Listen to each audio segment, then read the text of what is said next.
জয় মা। শ্রী শ্রী মায়ের স্মৃতিকথা থেকে আমাদের পাঠ চলছে শ্রী সারদা মা ও মেয়ে, পৃষ্ঠা সংখ্যা 64 থেকে 65। মা এইরূপে তাহার সন্তানগণের প্রয়োজনানুযায়ী স্বতন্ত্র খাওয়ার ব্যবস্থা করিতেন সত্য, কিন্তু সঙ্গে সঙ্গে যাহাতে উহা অপরের চক্ষুশূল না হয় সেজন্য সাবধানতারও সীমা ছিল না। মায়ের বাড়ির খাওয়া সাধারণ মধ্যবিত্ত পরিবারের মতো। সকালে মুড়ি, দুপুরে সিদ্ধ মাঝারি চালের ভাত, কলাইয়ের ডাল, পোস্ত, একটা ঝাল তরকারি, একটু টক, কখনো শাক, ডালনা, ভাতে ভাজা প্রভৃতি। অন্য কিছুও থাকে সুবিধা অনুযায়ী। মাছ একটু প্রায়ই থাকে। মা পূর্বে স্বহস্তে রান্না ও পরিবেশন করিতেন, এখন আর সম্ভব হয় না, কিন্তু সামনেই বসিয়া থাকিয়া প্রথম হইতে শেষ পর্যন্ত দেখেন আসন পাতা, জল, আসন পাতা, জল সব ঠিকমতো যেন হয়, পরিষ্কার পরিচ্ছন্ন। গ্লাসে জল যেন কম বেশি না হয়, পাতা ঠিক আসনের মাঝখানে যেন থাকে।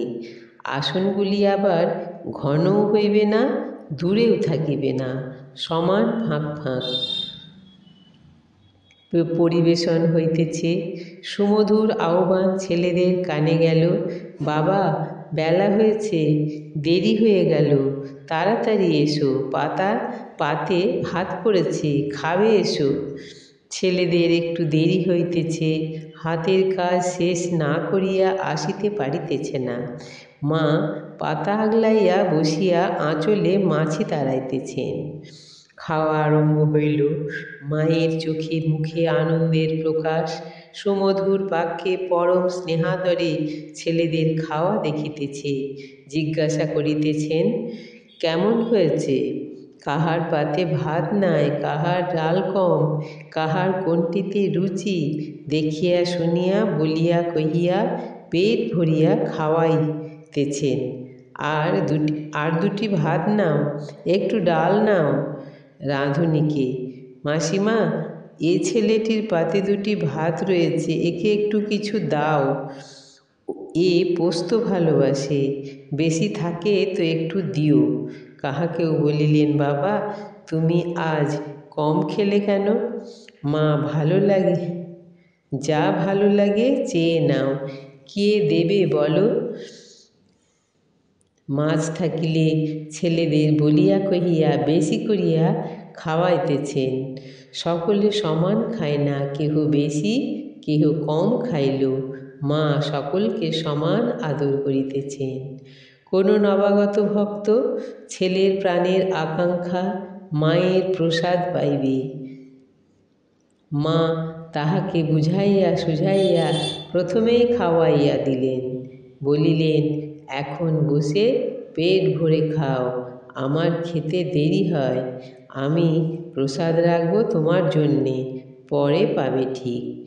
দ্বিপ্রহরে মা একটু দুধ ভাতও খান, তরকারি একটু একটু সব মুখে দিয়া বাটিতে দুধে 4টি ভাত মাখিলেন, একটু মুখে দিলেন, তারপর প্রসাদ প্রার্থী ভক্তকে ডাকিলেন। সে উপস্থিত হইলে প্রসন্ন মুখে বলিলেন, বাবা এই ধরো গো, প্রসাদ চেয়েছিলে, বসে বসে তৃপ্তি করে খাও। সন্তানের প্রাণ জুড়াইল, মায়েরও পরমানন্দ। রাত্রে মায়ের বাড়িতে খাওয়া রুটি তরকারি, গুড় একটু দুধ। রুটি অতি চমৎকার হয়। মা আটা মাখেন স্বহস্তে, অনেকক্ষণ ধরিয়া বসিয়া টিপিয়া টিপিয়া অতি মোলায়েম করিয়া।